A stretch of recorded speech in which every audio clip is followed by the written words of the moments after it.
The recipe box was the only thing Josephine Talbot had asked for specifically. When the family began dividing her grandmother's belongings after the funeral, a scuffed metal tin, dented at one corner, that had sat on the same kitchen counter for as long as Josephine could remember, holding 40 years of index cards in her grandmother Marta's careful, slanted hand. She went through it slowly one evening, reading the cards the way she might read old letters, each one carrying its own small inscription in the top corner. From Aunt Sophie, 1961, Mama's, written down the year I got married, given to me by the Kowalski woman next door, God rest her. Near the back of the box, tucked behind a card for poppy seed bread, she found one that stopped her. The card itself was the most worn in the entire collection, soft at the corners, stained with decades of butter and flour, clearly the most used recipe Marta had ever kept. It was a recipe for sour cherry dumplings, written in the same hand as all the others. But where every other card carried a name in the corner, this one had been scratched out, not faded with age, the way ink sometimes lightens over decades. Scratched, deliberately, with heavy, repeated strokes of a pen, dug so hard into the paper that it had nearly torn through in one place. Josephine held the card under the kitchen light, tilting it, trying to make out even a single letter beneath the scratching. She found nothing. Whoever had once been credited with this recipe had been erased so thoroughly that no trace of the name remained. She remembered, sitting there, the specific quiet that had always settled over her grandmother on the one night a year she made these dumplings. Every Christmas Eve, without fail, Marta had stood at the stove with an expression Josephine, as a child, had simply understood to mean, "Don't ask questions tonight." The rest of the family had learned, without ever discussing it directly, to let her have that particular hour of silence. Josephine remembered other things too, turning the card over slowly in her hands. She remembered being 6 or 7 years old, standing on a kitchen stool beside her grandmother, watching flour rise in small clouds as Marta worked the dough, and asking, with the specific bluntness of a child, why they only made this one every year instead of more often, since it was clearly Josephine's favorite. Marta had smiled, in the careful, closed way she reserved for certain questions, and said only, "Some things are more special if you wait for them." Josephine had accepted this answer completely at the time, the way children accept most explanations adults offer them, filing it away without a second thought. She remembered, too, the years when Marta's hands had grown less steady, when the rolling pin had passed, without much ceremony, from grandmother to granddaughter, though Marta had always insisted on being the one to scoop the cherry filling into the center of each dumpling herself. Right up until the final Christmas Eve she was well enough to stand at the stove at all. Josephine had thought nothing of this insistence at the time. She understood now, holding the ruined card in her hands, that there had always been an answer waiting beneath these small, specific rituals, and that nobody in the family had ever actually gone looking for it. She had never once asked why the name was missing. She had simply grown up believing, the way children grow up believing most things about their grandparents' habits, that some traditions simply didn't come with an explanation attached, and that asking for one was somehow beside the point. Josephine was 38, a hospital administrator, close enough to her mother, Ilona, that she called her the following morning without hesitation, describing the card in detail. "I don't know the name," Ilona admitted after a long pause. "I asked her once when I was maybe 12. She told me it came from a friend she'd lost a long time ago, and then she changed the subject so completely that I understood, even at that age, not to bring it up again. I don't think I ever heard her say a friend's name from that period of her life. Not once, in my whole childhood." "What period was that?" Josephine asked. "Before we came here," Ilona said. "Your grandmother left everything behind when she was 19. Her whole town, most of her family, all of it, in the chaos after the war. She almost never spoke about those years.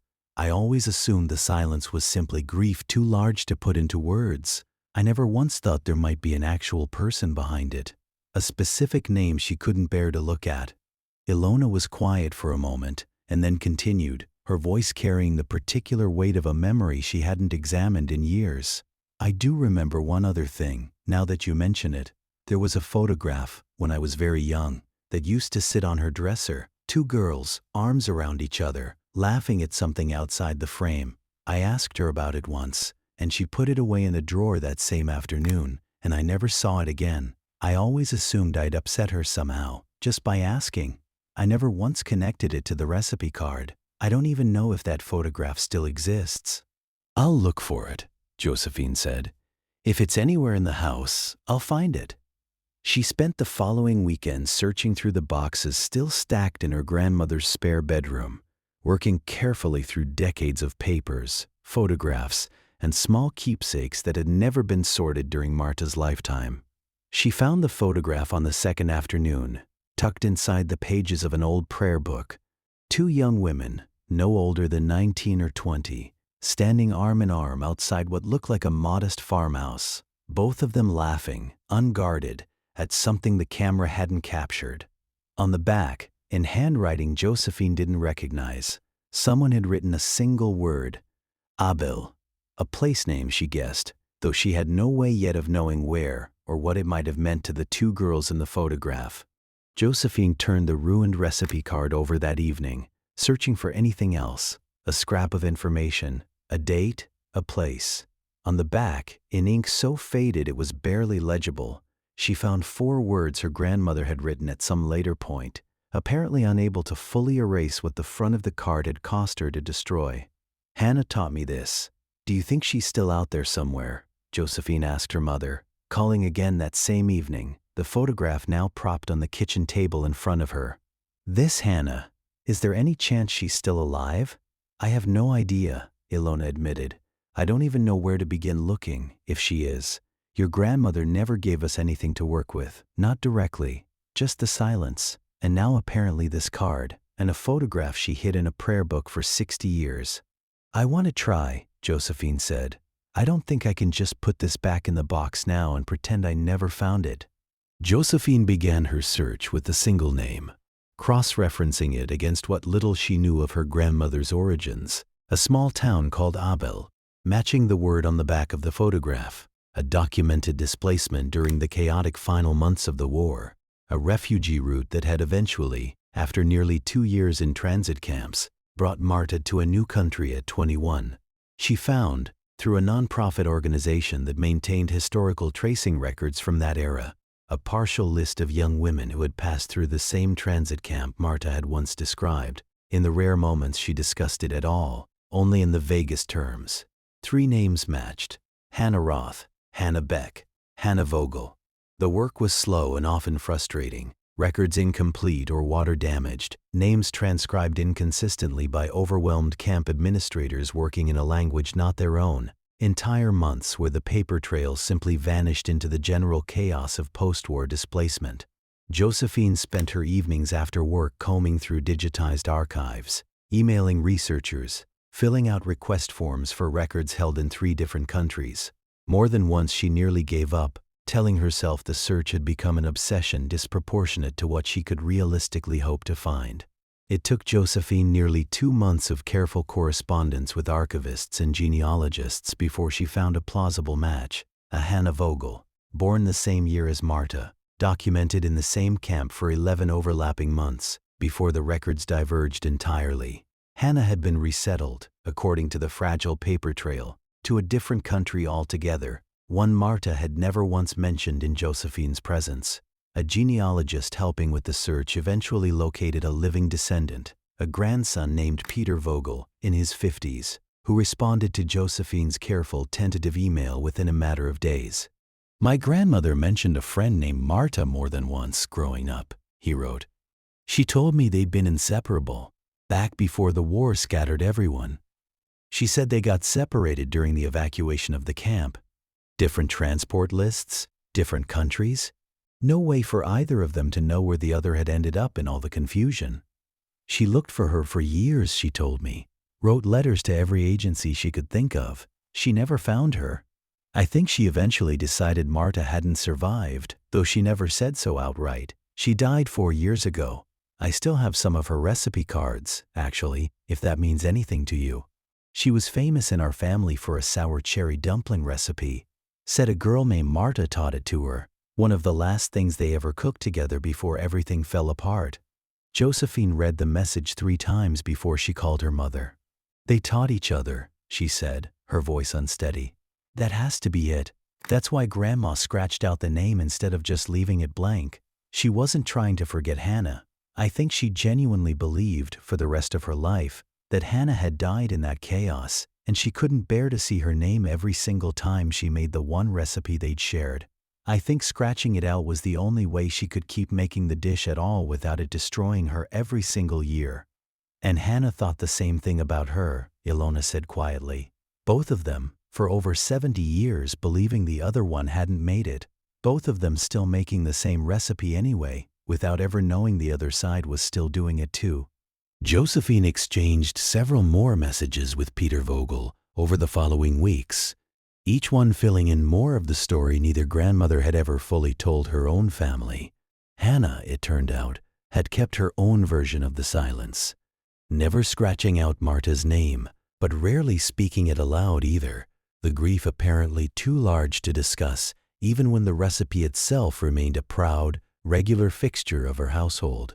"My grandmother used to say she looked for Marta in every crowd she was ever part of, for years afterward," Peter wrote in one of his later messages. "Train stations, markets, once even a wedding she attended decades later in a city neither of them had any real connection to. She told my mother she caught herself scanning faces out of pure habit, long after any rational hope of finding her had faded. She never fully explained why she'd stopped actively searching, beyond saying that eventually the not knowing became easier to live inside than the specific grief of confirming the worst. I think, in a strange way, both of our grandmothers made the same choice, just in mirrored form. Yours erased the name so she wouldn't have to see it, and mine kept the name but stopped saying it aloud, and somehow they landed in almost exactly the same place." Josephine read this message several times, sitting alone in her kitchen with the recipe box open in front of her, and found herself unexpectedly moved by the specific symmetry of it. 2 women, on opposite sides of an ocean, independently arriving at nearly identical private rituals of grief, without either of them ever having any way of knowing the other had done the same. "I wish they could have known," Josephine told her mother, sitting together in Marta's old kitchen one evening, the recipe box open between them. Both of them spent their whole lives thinking the friendship had simply been erased by the war. It wasn't. It was just interrupted. They kept it alive completely separately, without either of them ever knowing the other one hadn't let go either. "I don't think that makes it a happy story," Ilona said carefully. "They never got to see each other again. That's real. That's a genuine loss, and I don't think finding this out now undoes any of it." "No," Josephine agreed, "but I don't think it has to be only sad either. I think it means the friendship never actually ended, even though the war made it look that way from the outside. I think it just kept going, in 2 separate kitchens, on 2 separate continents, for the rest of both their lives." Ilona was quiet for a moment, turning her own cup slowly on the table. "I keep thinking about how much she carried, and how completely alone she carried it," she said finally. "I lived in the same house as her for 18 years. I sat across from her at that stove every Christmas Eve of my childhood, and I never once knew the specific shape of what she was actually holding, that whole time. I don't know whether to feel proud of how quietly she managed it, or heartbroken that she never let any of us close enough to help." "Maybe both," Josephine said. "I think that might just be what most inherited grief actually looks like, once you finally get close enough to see it clearly." Josephine made the cherry dumplings herself that Christmas Eve, for the first time, working from the ruined, unreadable card with the same careful attention her grandmother had once brought to the same recipe.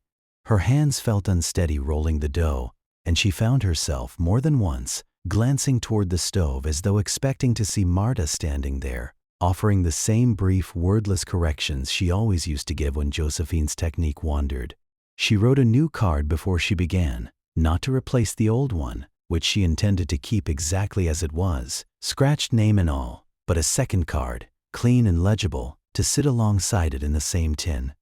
"Hannah taught this to my grandmother, Marta, before the war separated them. Neither one ever stopped making it. Neither one ever stopped thinking of the other.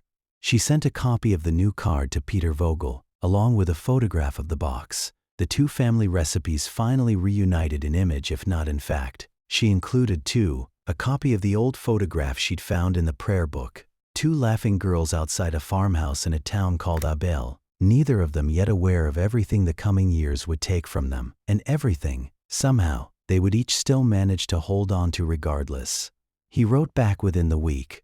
"I made the dumplings this year using your version of the story," he said. "I told my kids about Marta for the first time. Really told them, not just the vague outline we'd always had. My grandmother used to get quiet too, making this recipe, every single year, and none of us ever understood why. I think we do now. I think it's strange and wonderful, honestly, that two women who never saw each other again after 19 managed to keep the exact same tradition alive in two different families, on two different continents, for over 70 years, without either family ever knowing about the other."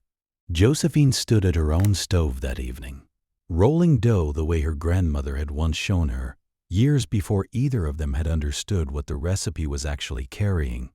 She thought about a scratched-out name, dug so deep into an index card it had nearly torn through the paper. Not an act of forgetting, she understood now, but the opposite, an act of a grief too enormous to look at directly, kept alive anyway, every single year, in the only form her grandmother had ever found the courage to sustain it. She thought, too, about her mother's memory of a hidden photograph, put away after a single innocent question, and understood that Marta had spent an entire lifetime protecting a friendship she believed was already lost, guarding it so carefully that even her own daughter had never once suspected its true weight. Some names get erased, not because they stopped mattering, but because they mattered too much to bear looking at directly. And some friendships, it turns out, don't actually need both people in the same room to keep being kept. Sometimes it's enough that neither one, across an entire lifetime and an entire ocean, ever once let the recipe go.